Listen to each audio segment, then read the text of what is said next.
You always come in with a bang, don't you? I'm digging that opening music. Wow, wow, wow, wow. You're like in our free music that we can use so that we don't get dinged and knocked off of YouTube for And using copyrighted music. and good choice you made, because that can always go terribly wrong. It You has can in the pick some past. free music and it's like, ooh. Yeah, learn my lesson. Unless, of course, your band would like to record something for us, which would be awesome. Welcome to Mary Walter Radio, the podcast. I'm Mary Walter. This is my work husband, James. Hello. Someone asked me on social media once, does he know that you call him your work husband? I'm like, yes. For And years. he's perfectly okay with it. Yes. It's been a So, long time. first of all, of course, thank you for joining us. Please subscribe to the channel. Please like the podcasts. You can wander through the past podcasts if you go to the live tab on YouTube. I think it's the live tab, right? It's which tab is it? Yeah, I think it's the live tab. But anyway, yeah, you can watch past broadcasts. There are some with some great guests. Been working on a guest, and it was hot, and now it's kind of died off. So I'm not quite sure what's going to happen. But anyway, working on a good guest, a cool guest that I think James will be very excited about. Nice. And yeah, so that's that. You can follow me on Twitter at Mary Walter Radio. You're switch number 2, Richard, right? Switch to Richard, yep. But you're never on Twitter. Not or X, you mean? Once in a while. X. I'm calling it Twitter. It's kind of Twitter. like it's like Band-Aid or Xerox. It Right. is what it is now. Yeah. It's never going to be X, it's Twitter or so. But you're rarely on there, right? Yeah, not often. Yeah. Okay. I poke around. And you can get the audio from our podcasts on Apple Podcasts and Spotify as well. So please do that. I'm having a little bit of a turn up your volume just a tiny little bit. Okay. All right. All right. So let's talk about tomorrow, by the way, a little housekeeping tomorrow. I'm in for Guy Benson on Fox News Radio from 3 to 6 p.m. Eastern time. And you can look for Fox News Radio on iHeart, Tune In, and TalkStream Live. Or and also the Fox News app. You just have to, it's a little bit hard to find the radio thing, but I think it says live or radio, whatever, but you can listen there too. They don't make it easy.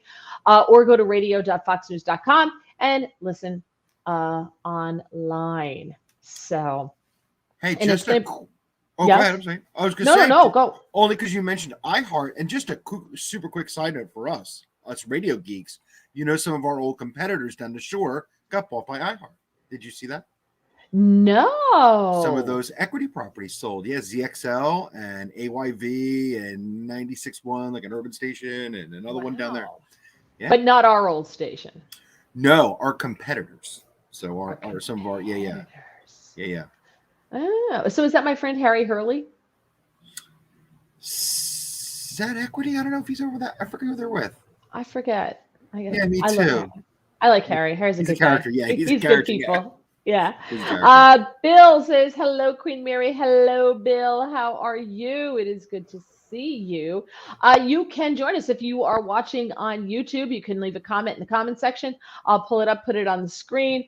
And just so that we can keep it somewhat sane for those listening to the audio from Apple Podcasts or Spotify. I'm not reading all the comments unless, of course, they pertain to what we are discussing, because sometimes things get a little crazy over in the comment section. If you are watching on Getter, you can leave a comment as well in the live chat on Getter, and I will have to read them on the here because they do not transfer over.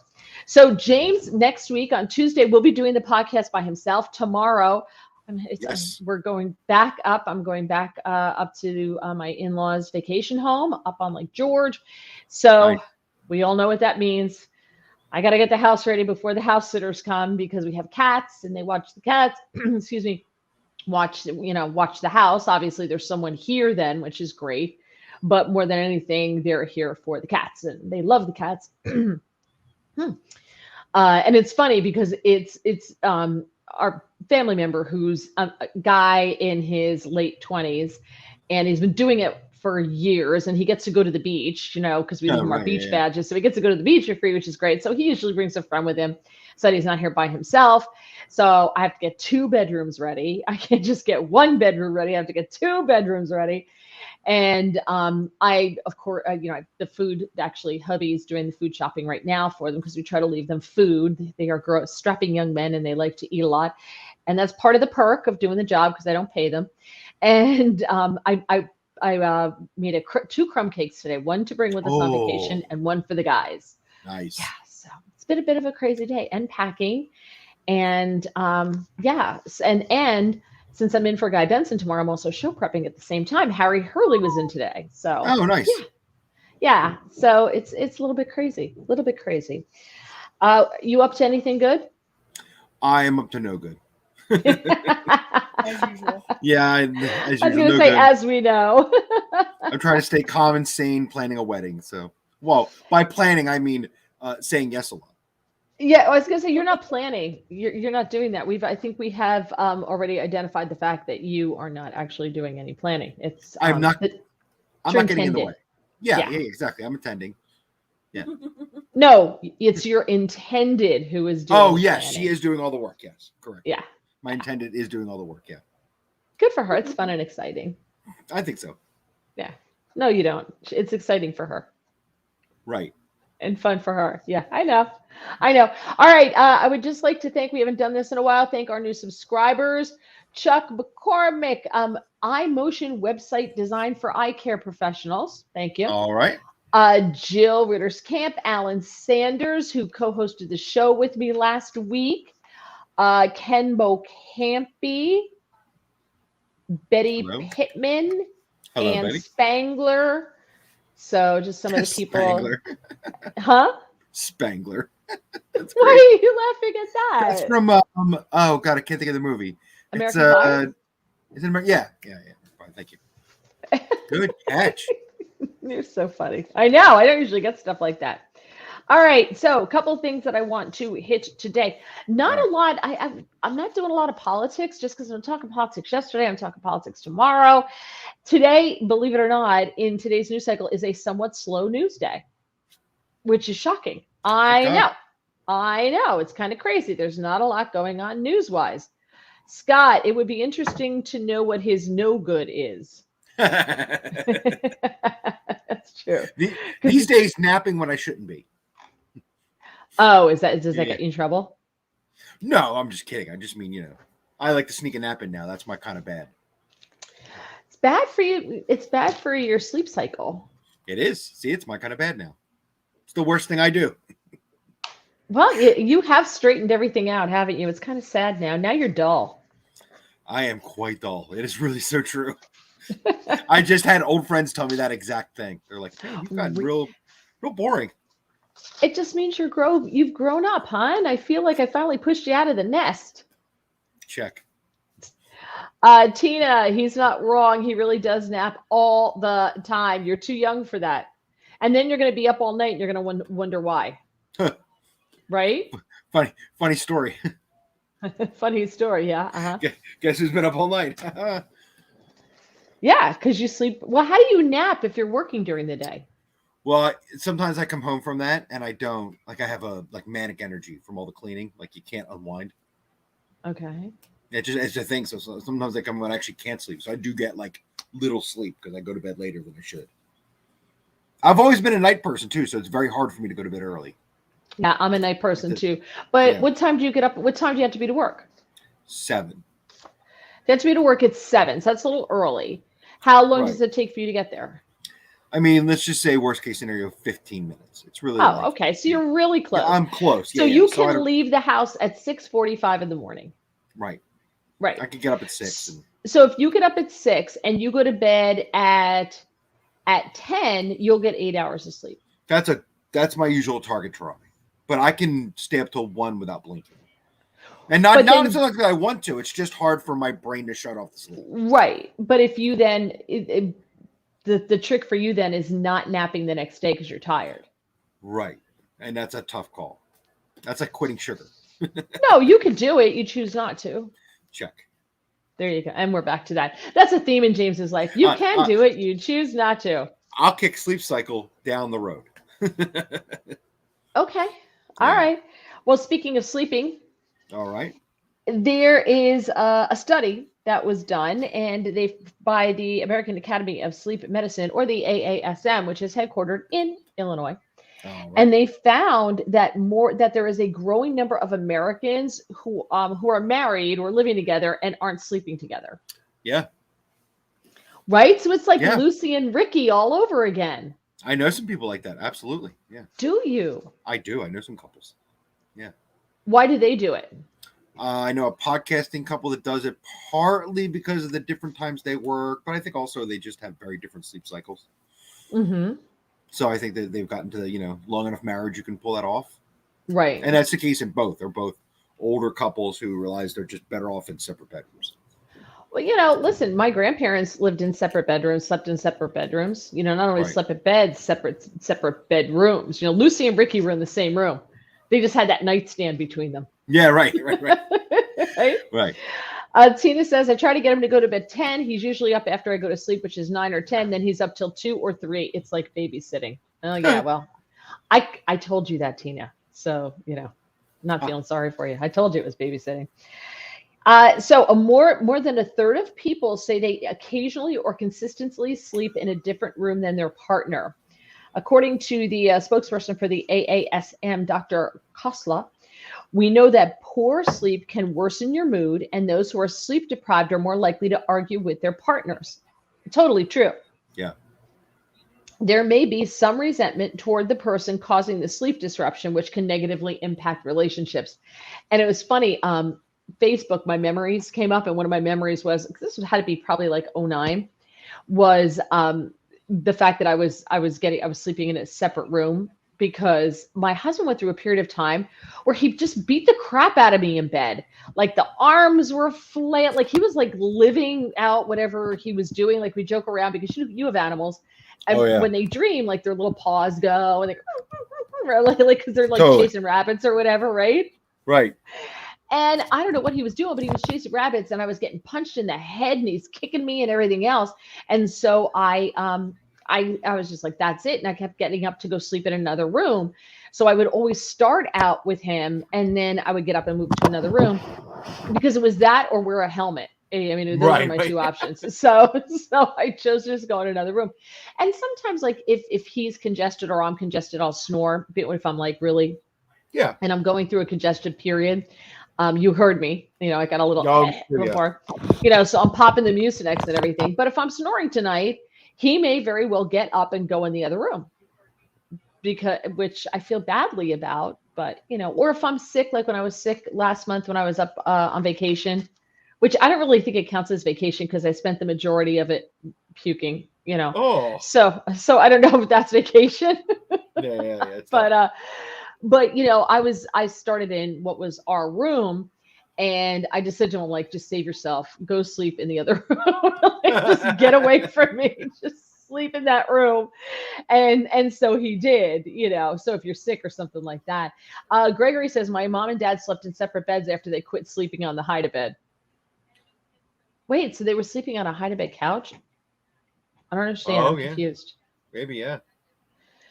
Tina, I punch him in my sleep and I feel awful. Yeah, that's True not story. good. Is it true? She beat you It's up? true. That other time-honored tradition, by the way, is not just a separate room. Like I'm sure you're talking about a guest room with Doug, right? So kind of other room Right. with a bed. The time-honored tradition is for somebody just to run out and sleep on the couch, right? I don't know if we consider that a separate room, but it kind of is another, sleeping apart thing. That's a great point because it's technically sleeping in separate beds. Right. So it doesn't have to be a separate room. Sleeping on the couch, something like that also counts. Sure. Let's see. They say men are more likely to sleep elsewhere, with 45% of them saying they do so occasionally or consistently compared to 25% of women. And that's probably because he's snoring. And so she's like, you're snoring, get the hell out. They gave my sisters and I the bedrooms. Wow. So Gregory's parents gave him and his sisters the bedrooms, and they slept on the hide-a-bed couch. Wow. Yeah, it's crazy. That's amazing. Gregory, you have good parents. Yeah, totally. Yeah, totally had good parents. They say the term sleep divorce sounds harsh, but it just means that people are prioritizing sleep and moving into a separate room at night when needed. However, if it is one partner's loud snoring that is leading to separate sleep spaces, you should encourage your partner to talk to a doctor about obstructive sleep apnea. The Right. most common reason that patients cite for not sleeping together, sleeping in separate rooms, whether it's a bed. What'd you do? I drumbled for Oh, you. snoring, frequent movements that keep one partner awake or wake them too often throughout the sleep cycle, mismatched sleep and wake cycles, like you were discussing, Yeah. and schedule differences. Right. Yeah. Mhm. Now, when hubby and I had separate schedules, when I was working evenings and and he was working mornings, like I would get to bed at like 2 because I drove across the state from Trenton. So like you're awake and you can't just fall asleep. I couldn't just turn it off. So I get up, do some stuff on the computer, and Yeah. then I would go to bed probably about 2 o'clock. I fall asleep, and so my sleep cycle was 2 to 10. 2 a.m. to 10 a.m. And that's the perfect sleep cycle for me. I thrive on that sleep cycle. That's where I'm, but I still got into the same bed. I was just very quiet when I did it. I very Right. quietly got into bed. We didn't sleep in separate beds because of that. And then when he got up in the morning, he would have his stuff in his bathroom, and he still does. Excuse me. We're talking about sleeping. Right. Right. Yeah. Yeah. His clothes every night. It's like it's the night before school. You had to Yeah. get all your school clothes out. So his shoes, his socks, his underwear, his shirt, his tie, everything are in his bathroom so that he doesn't bother me when he gets up in the morning. So Right. that's how, yeah. And I think if you don't have one of those movement problems where you're banging into the person or snoring like a loud function problem, that's probably how most couples handle it. Yeah. Just staging stuff and trying to be quiet. Right. I love this. So for those of you who are listening on Apple Podcasts or Spotify. So my name on the screen is the Queen because of our number one fan, Zach, who just refers to me as the Queen, so I can never change it. And James puts different things up. So today he has Jan Itor, Itor. So Jan and then last name of Itor. So someone known as Chris Christie chimes in here and says, geez, I'm embarrassed to admit how many minutes I spent analyzing Jan Itor. I'm sorry, Chris. Sorry, sir. Do you get it, people? Get it? Jan Itor. Say it fast. Hilarious. That was great. Okay. Now, people on Reddit said, one woman said it helped her marriage. My husband and I have been married for 20 years. We have a great relationship. The last 5 years, we've had our own bedrooms. He likes to sleep with the TV on all night and a bright night light in a warm room. I like total darkness and total quiet and about 5 degrees cooler. We just sleep better on our own. Another Reddit user claimed that without separate bedrooms, their relationship would have ended a long time ago. The user wrote, we are just not sleep compatible, be it different schedules, my snoring, my desire for white noise, etc. When one or both partners are not getting proper sleep and blame the other, that can tear the relationship apart. It just slowly builds resentment. Now, one guy, though, did say, their sleep divorce started about a year prior to the real divorce from his now ex-wife. He said, turns out the Uh-oh. further away you sleep from someone you just can't stand anymore, the better your sleep is. Man. I mean, he's not wrong, but God. yeah. All right. So you had said one of the reasons that you have a problem getting to sleep is, I got too much stuff going through my head. I got too much stuff going through my head. And one of the tricks is you put a piece of paper next to the nightstand with a pencil, usually just because you don't have to click, and in the night when you wake up, you just jot it down on the piece of paper. So you have that thought out of your head and you don't have to worry about forgetting it before the morning, right? Sure. That's one of the tricks of the trade. I know this because my husband's a sleep doctor. So Right. and it does work. I've done it and it does work. It gets it out of your brain and you don't turn your phone on so you don't get that blue light, which wakes you up. Yeah. So that's a good thing. So one of the things obviously that keeps people up is when you're laying there, like all the weirdest things go through my head and like things like, oh, I forgot to do this. Oh, I forgot to do that. And I was like, I got to do this. So I jot down a lot on that pad of paper and then I'm okay. Right. But one of the things that I think goes through people's heads is finances, money, Money. right? Yeah. Yeah. Money at the end of the And day. Yeah, this is a bad thing. Everybody's talking about, how, oh, the economy's so great. We're constantly being told the economy's so great. The economy's so great. Yeah, yeah. Bidenomics, which, by the way, the term Bidenomics came from the Wall Street Journal and it was used in a derogatory, mocking way. Right. And so, Joe Biden's like, yeah, they call it Bidenomics. And everybody's like, oh, not in a good way, dude. But okay. You do you. Scott says it would be interesting to know how many people would live without the bodily touch of sleeping with someone next to them. Yeah, but you could still sleep next to somebody and never touch them. Because, for instance, my husband puts off so much stinking heat. It's like sleeping next to a mini version of Chernobyl. I said to him, I wonder if we could make a chocolate chip cookie on your back when you sleep at night. That's a good experiment. He said, probably not. He's like, probably not. So Americans are increasingly using their credit cards to cover everyday expenses. And for the first time ever, American household debt passed $1 trillion at the end of June. That's not a good thing, right? $1 trillion is not remotely good. No.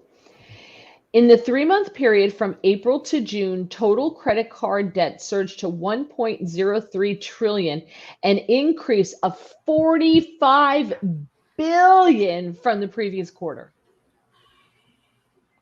So that says to me either people are living beyond their means. I buy that. They don't care about debt. They have no clue. I mean, I don't know. Are these the same people who borrowed, a boatload of cash for their art history major and now can't pay it back? Because they're shocked that I took out $250,000 for my college education and I can't pay that back. Like, why would you take out $250,000 for a college education? What the hell? Well, I wanted to become a master in art entertainment, and I thought there were gazillions of jobs paying $100,000 a year to pay that back with. Guess. Yeah, exactly. I guess. This is the highest level on record in Fed data dating back to 2003. The average credit card annual percentage rate, the APR, hit a new record of 20.33% last week. 20%. Now, so that means if you owe $5,000 on your credit card, which the average American owes $5,000. At the current APR level, it would take about 277 months and $7,723 in interest to pay off the debt if you're making the minimum payments. So you owe $5,000, but you're going to ultimately wind up paying $12,723. Right. And it's going to take you years to pay it off. Right. Which, how many years is that? I can't do this one. 27, 12, 23 years to pay it off. For having $5,000 on a credit card. 12 times 23 is 276, and it would take about 277 months. So over 23 years to pay it back. People don't understand it. Well, that's why I say, it's also hard for us to understand big numbers like $1 billion and $1 trillion because we just throw them around so simply. But when you think about even what $1 billion is, and then, Well, it's how much Mega Millions is tonight. Right? 1.5 billion. 1.5. And you know what's going to kill me is if there's one win, one person wins it all. Even half. If you walk away with, $650 million, let's say, after taxes. Well, that's probably what you're going to walk away with. Because you can take the payout over 20 years, but I don't trust the government to pay me. No. So I want my money all at once. Howard Stern once said years and years and years ago, back when he was funny, he said, I have to pay them my dollar all in one shot. So I want them to pay me my winnings all in one shot. That makes so much sense. Doesn't it? Yeah. And then you take that money and you run. Right. Exactly. Would you, do you play or not? Yeah, we play. We've just started into a cycle now where we play all the time, no matter what the winnings are, because even if we won $500,000, for us would be life-changing money. So of course. certainly $650 million would be life-changing money. But yeah, I absolutely could live with getting a nice chunk of $500,000. I find I usually don't win anything on the draw numbers, the draw card, the number, like, you know, pick 5, pick 4, Powerball, Mega Million. I get like maybe $2, maybe if I'm lucky. I think we're at 7. Yeah. I've never hit double digits. Right. But on the scratch offs, I do much better. Oh yeah, they're fun sometimes. Yeah. It's not even fun. I just have a higher chance of I think you have a better chance of winning on those. Yeah. Than you do. That pork roll one in Jersey, I won $70 on. Nice.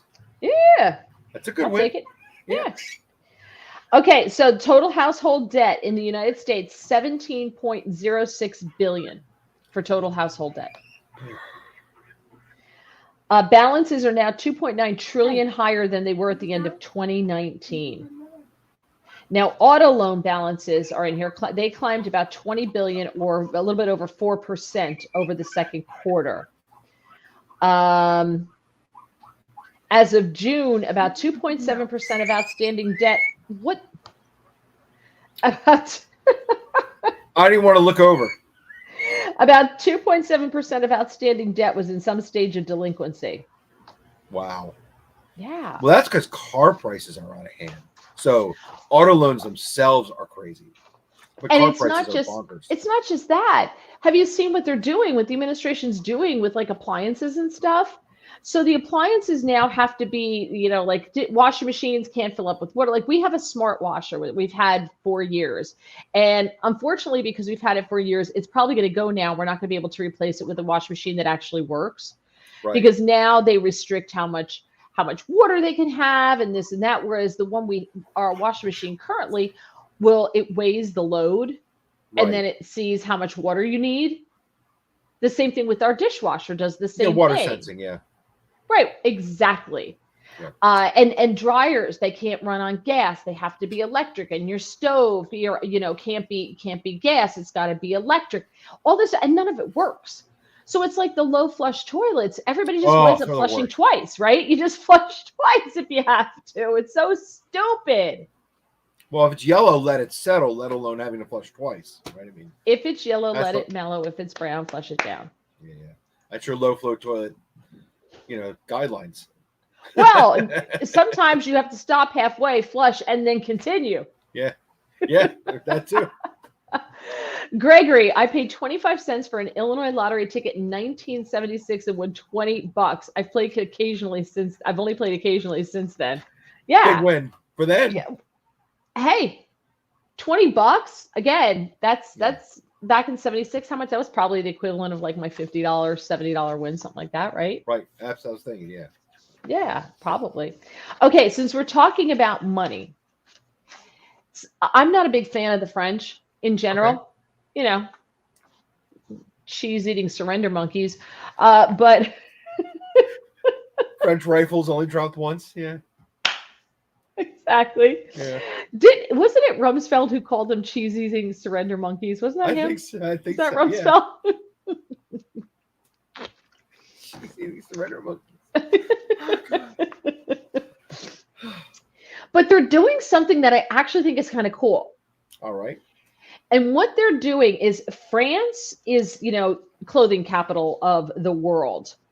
And it's a big business. Fashion's a huge business in France. Right. 3.3 billion pieces of clothing, shoes, and household linen. So sheets, towels, that type of stuff were put on the market in 2022 alone in France. On the market in France, 3.3 billion pieces. All right. Okay. Customers in France on average spent 46,000 Rs. I don't know what Rs are because they use francs, so I don't know what Rs are. I don't know if that's rubles. I don't know why, but it says Rs. Whatever. Sure. So let's just use dollars for hypothetical. We know they don't spend 46,000 on that, but let's just put it in their currency. Let's say $46,000. Okay. They throw away about 700,000 tons of clothing every year. Throw out? Yep. Why? Queen's Raiders. Why are the streets of Paris so what? So I don't What? know. What? Why? Of these two, of those two, out of that 700,000, 2/3 end up in landfills. So the This is French crazy. government has decided they're going to incentivize people to not throw stuff out. So Right. what they're doing, you will get paid if you go to a cobbler, the shoe guy, or someone who fixes clothing, some kind of they call them Seamstresses. yes, seamstress. They call them Steckereis in Germany, something along those lines. Okay. So a seamstress or a tailor or something like that Taylor. Right. to fix your clothes. And they're asking all of these craftsmen, these people who do this, which I can't imagine there's many of them. There's not a lot around here, to participate. And the government will pay them so much money, and then the consumer gets X number of dollars or francs for participating. Okay. And So they're incentivizing you to get your shoes fixed instead of buying new shoes, or to get your gotcha. clothes mended instead of going out and buying new clothes. Gotcha. So these aren't like the last of a style that nobody cares about, new clothes getting thrown out. These are people's who change their type of clothes often enough. They're still throwing out a lot of relatively good clothes. Right. Got it. Okay. Exactly. Queen's Raiders, why are the streets of Paris so wide? I sense a joke coming here. I don't know. For the masses exiting, I don't know. For the heads Um, rolling. oh, so here's the thing. I have a pair of boots from the 1990s, and I love these boots. I've had them. I've had new heels put on these boots several times. Yeah. I had a pair of shoes that I wear with, that infamous blue dress that I wear a gazillion times to every formal event, right? I've worn it at least I've owned that dress for 8 years, and I think I've worn it easily 30 times. Right. So I wear it to different events with different things. You've got your money's worth out of it, though. Exactly. But so I have this pair of shoes that match perfectly that I wear with it. And they exploded at an event. And but I took them to the cobbler. Boom, dude, glued them right up. Good to go. You can take pocketbooks, and you can have the leather, you can have the handles redone. They fix that. Yep. They do my husband had a really beautiful I have a piece of hair, it's driving me crazy. A really nice leather briefcase, pure leather, and he didn't take care of it. So I took it and they refurbished it. They did a great job. So they do stitching on leather and all sorts of stuff, any types of products like that. So they do a great job. I go all the time, and it's not super expensive, and I get them back polished and clean, and they're really nice. Right. So I have no problem, getting my shoes repaired and things like that. I do it all the time. Right. Yeah, of course. As far as why not? As for but I think I'm in the minority. I don't think most people do. I think most people are like, oh, my shoes exploded, and throw them out. Right. Which I don't do that. Clothing, now, because my husband's a doctor, he can sew really, really well because he had to learn how to suture, but he can only sew with forceps, which is hilarious. So he can't sew like regularly. He has to use a forceps to sew. And so he does the sewing, but unfortunately he doesn't have time. So I have articles of clothing that have been in his closet for 8-10 years waiting for him to sew them. Right. And they just get to the point where I'm like, okay, I'm just going to throw this out now because I can't get him to sew it, But it's even stuff like a sweater. It's evergreen, Right. The sweater's not going. It's just like a plain purple sweater. As they've programmed this though to be in a throwaway society, right? I mean, just about everything is garbage. In a home I was in, it's not clothing, but it's a vacuum. Now look, they buy industrial sort of vacuums to do a job. I mean, these aren't, they're designed to be, floor to carpet, expensive vacuums. I've gone through 3. This guy showed me his grandmother's vacuum that's from the 50s with that old braided cable that he still just replaces the bag in, and it still picks up dirt. It's amazing, like how much of a throwaway society we've set up, and that obviously bled into clothes. Because there was a time when this is what you did. Right, you mended clothes that were designed to last rather than just constantly bought new clothes for everyone. It's built-in obsolescence. 100%. That's why I mourn Sears. Sears sold the best stuff. Their stuff lasted forever. I still have 80s concert t-shirts. Can you imagine how long a new concert t-shirt's going to last you? It's not. Yeah. I No, mean, you're right. So do you like this idea though? I do. I mean, I don't know how they're coming up with the money, but I mean, I like the idea of, incentivizing people to not waste. Yeah. I also try to like donate as much stuff as I can too, clothing wise. I try to donate. Like if it just doesn't fit me anymore or it's just not the style anymore, right? I'll give it away. Yeah. I give it. There's a church in the next town down that has this food pantry the last time I was there, it was smaller. It's gotten bigger. And there were two little old ladies who ran this thing, and they inspected everything first to see if they wanted to take it. I'm like, oh, honey, Baker's getting choosy here. All right, because what they do is the people who come there, they don't just get it handed to them; they have to buy it, even if something's just $1. Right. So they take more care of it, you know what I mean? So if you're spending, because a lot of stuff they had, like I gave them some good, like they have a whole section of suits for men and women to interview in if they have a job interview coming up. Nice. Yeah. Which is a good thing, because these That's people, they've got a job interview. You have to come looking somewhat nicely. They don't just give those away. You have to have an investment in it, So I like that. It is. I like that a lot. It's way less than you would spend on something new, but like you said, you're still investing in something. Yeah. Yeah. Yeah, absolutely. When I lost all my weight and I was having all my clothes taken in, they basically remade some of my clothes to make them smaller. I didn't just go out and buy all new clothes. I had stuff retailored to fit me. Yeah. I mean, and then there's some stuff you can't, because although everything comes back again, like shoulder pads, those big puffy shoulders from the 80s are back, like those things are back, those big puffy shoulders. I'm like, oh, I've hung on to stuff long enough, it's back. Yeah.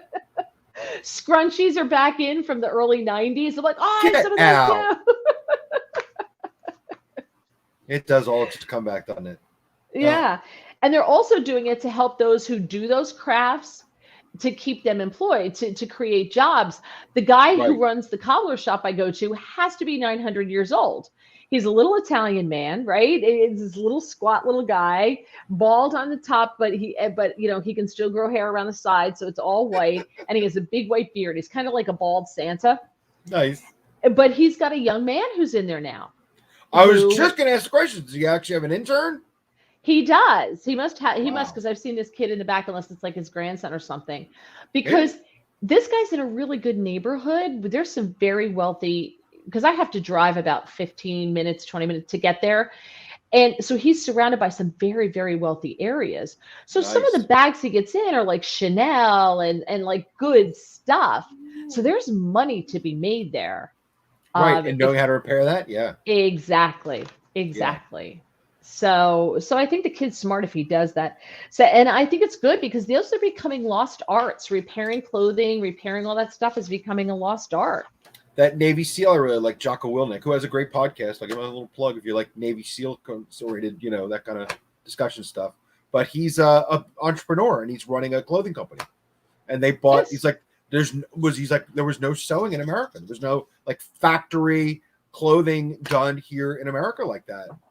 And they took over a factory in Maine and had to like relearn all the processes, and like you said, like tapping an older generation to come show a younger generation like how to do all this stuff. Yeah.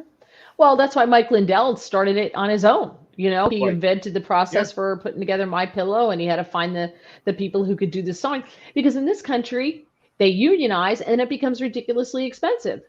Right. Look at what did you see what the auto workers want? Their new contract. They're threatening to go on strike. The big three, which is not Ford, Chevy, and GM. It's Ford, somebody, and one that starts with an S. Stellantis, whatever. But you know what they want? They want a 40% raise. Wow. And they want to work four 8-hour days, and on Fridays they get paid leave. So they want to work 4 days a week. I think it's something like a 32-hour week, something like that. Right. Let's see. Yeah, 4 8-hour days. That's what they want to do. And then they get a day off, and then they get Friday off, but they get paid for Friday. And they want a 40% raise on top of it, and they only want to work 4 days a week. I would have done the math better and gone for the bigger raise and not worried about that day off, because obviously they're not going to.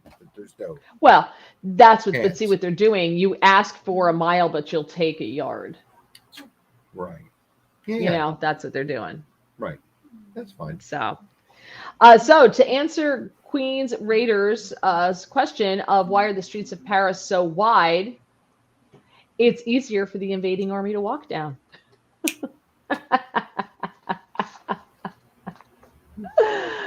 Okay. Quick reminder, please subscribe to the channel if you have not done so. Please like the podcast. Go back and watch old ones. You can listen to them on Apple Podcasts and Spotify. Please tell your friends. We beg you, please. Tomorrow I will be in for Guy Benson on Fox News Radio, 3 to 6 p.m. Eastern Time.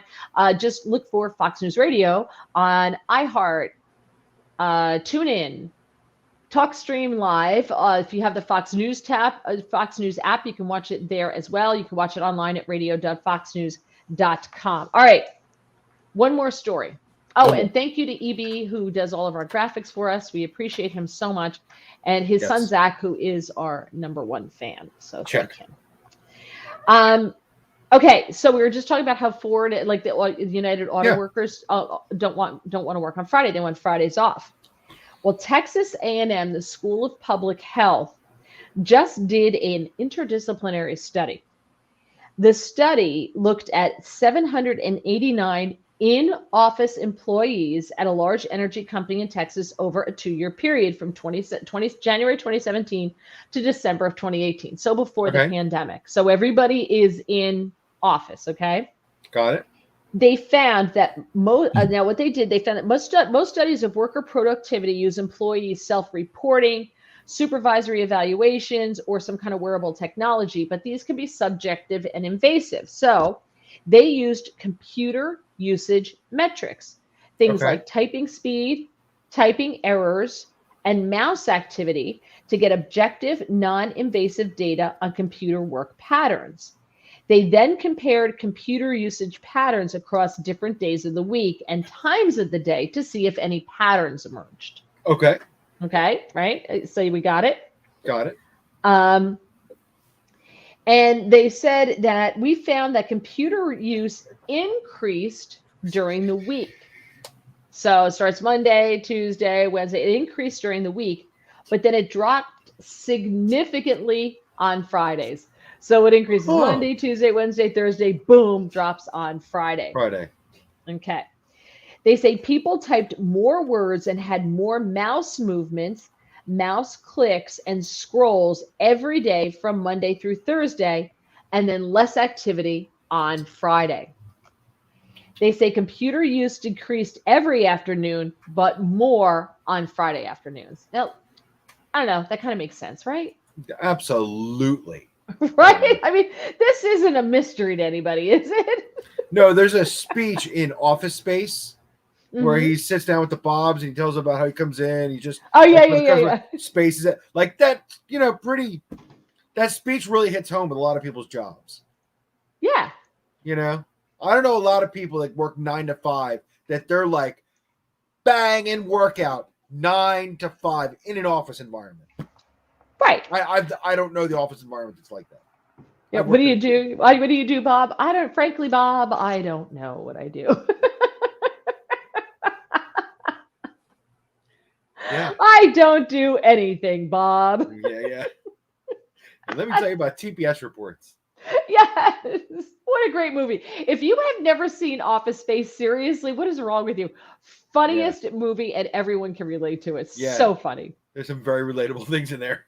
Yeah. You know, let me finish this. I want to tell you about something that I watched that you're going to love, and it's on demand.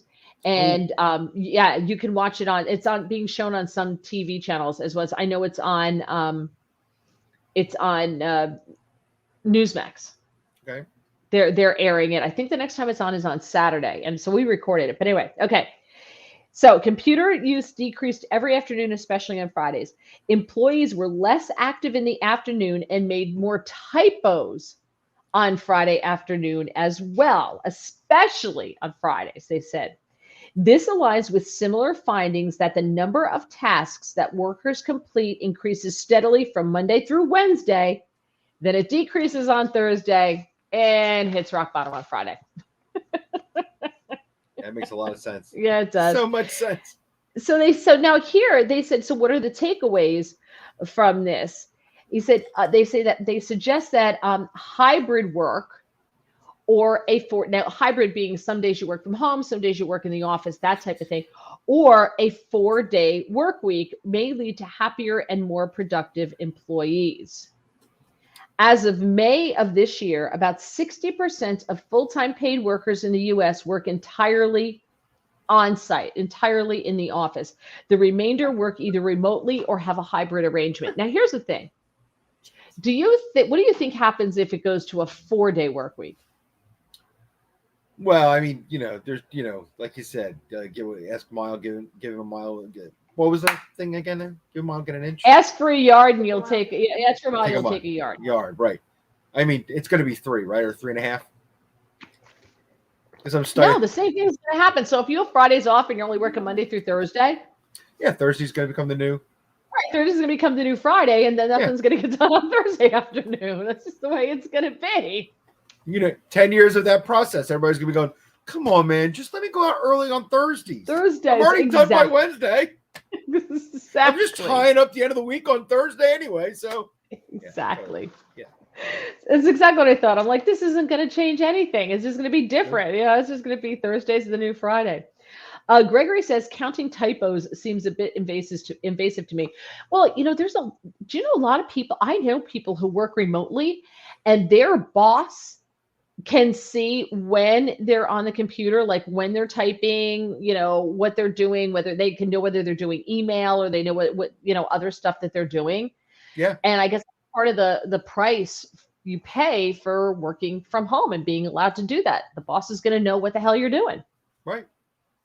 And counting typos, it's because they probably see the backspace, boom, boom, boom, boom, boom, boom, boom, boom, or the number of times you get, it gets corrected. Right. So I don't know if that was part of like their everyday, since this was in office, these people were all in office. So this is probably a special setup that they did with the company just to track worker productivity. Right. So right. Always that. Chris says maybe a lot of workers will use Friday to catch up. Not. Yeah, that's not going to happen. He's absolutely right. All right. By the way, real quick, in our old job, I was going to say that Friday was that day of like all they were doing was throwing stuff to get done for the weekend. It was just tightening up for the weekend. That's it. Yep. Tightening up loose ends. That's all Friday ever was in our world, in the radio world. Yeah. Even though the radio world is 24/7, 365. Right, but office people. Salespeople, they're all like Friday's almost a void because it's just tightening up out. Whatever we got to do to turn it off so they can leave and get out. Yep, 100%. So DJs can stay all night, I mean, but I think that's in every office where people who work 9 to 5. Fridays they're out. They're just out. So we watched something on Sunday night. And somebody that I know had said to me, you should watch this show. And I had never heard of it. We kind of been putting it off, but I recorded it. I went online. I went to On Demand. I found it. It's also, I believe, on Amazon and some other ways to watch. But I know it is playing on Newsmax. I know it's running this Saturday, for instance, on Newsmax. So if you go into On Demand and you type in The Plot Against the President. Okay. It's a 2-hour documentary. And we had to keep stopping it because we're like, holy crap. Holy crap. And this was actually made in 2020, and I didn't find out about it until 2023. Wow. And it's Devin Nunes, Sidney Powell, Kash Patel, forget who else is in it, but all names. Oh, Jim Jordan's in it, Sebastian Gorka, like all names that you would know. And it is amazing what these people who were working for Trump knew. Trump took the oath of office January 20th, 2017. By March of 2017, they already knew they were being spied on. And it was amazing to hear them tell the story about how the media covered up for the Democrats, how what the DOJ did, what the FBI did. And you listen to all of this, and I will tell you by the end of it, I was so angry that no one had been punished. No one had been held accountable. The way they go into like how they ruined General Flynn's life. What they did to that man is absolutely sickening. So, I mean, I knew some of this stuff, but I didn't know the whole of it. And it's a chronological order. And so I got to interview, I had Kash Patel on with me yesterday. And I said to him, I go, it really would have been great if there was some kind of flow chart. Because Kash Patel, I had no idea was hilarious. I had no clue Kash Patel's hilarious. He's from Long Island. He was born in Garden City. So right. He's got that New York, the same thing Trump has that people don't understand about Trump. He's brash, he's this, he's that. And it's like, no, he's from Queens. That's what he is, And Kash Patel's from Long Island. So he was just so funny. And so watch it, the plot against the president. But I had said I wanted a flow chart, and he goes, oh no, there is a flow chart with that. And he sent it to me yesterday. Oh, nice. Yeah, but it is incredible. I'm urging everyone, please watch it. And it's 2 hours, and it's amazing how intricate all of this is. Peter Strzok and Lisa Page and all those names. Right. And it's so intricate, but I was so angry. What they did was so unfair. The lengths they went to overturn an election, basically. And to stop and elect a president that the people elected from being able to do his job, and the lies and the setups and the lives that they ruined, and nobody's been punished. Nobody. But Kash Patel told me that if they go into an impeachment inquiry, I think it is, the clock starts again with some of this stuff. So the statute of limitations would start again because they would be able to subpoena. I forget exactly which one of the things he was saying, but he said, oh no, he goes, you may see these people testifying because the statute of limitations clock would start again. Right. And all of this can happen. And I was like, well, I said, don't you dare get my hopes up, honey, because I'm gonna get pissed. Do not pretend like this is a dating relationship and you're going to call me in the morning. All right. Right. All right. We're out of here. I have a show to go prep for. So I will be in for Guy Benson tomorrow on Fox News Radio. As I said, look for Fox News Radio on the Fox News app or on iTunes, iHeart, TuneIn. Are we going to pretend that just didn't happen? Hold his butt. iHeart, TuneIn, or TalkStream Live, or radio.foxnews.com. And next Tuesday, you want to be here, 7:15. James is leading the show. He's going to do another good show. You got a lot of people loved the last show you did. So This should be a really good show. So thank you for doing that for me. I really, really appreciate you. All right. So we are out of here post haste. Thank you so much, everybody, for joining us. And thank you for, all your support, and please subscribe and like the channel. And we would love you for that. All right. Bye, everybody.